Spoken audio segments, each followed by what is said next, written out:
लड़की कमेंट करके प्रियंका नाम के लगे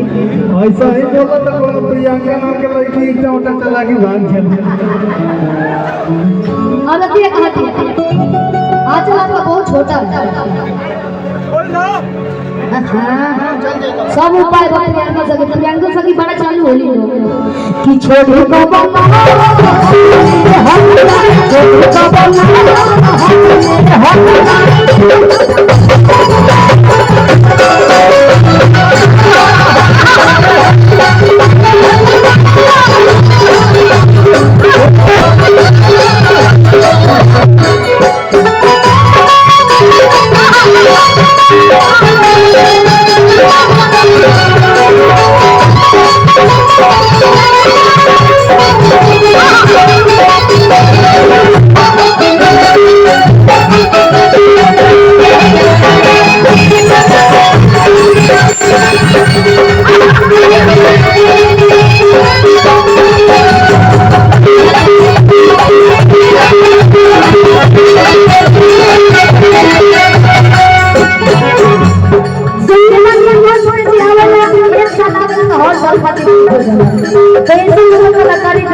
हेलो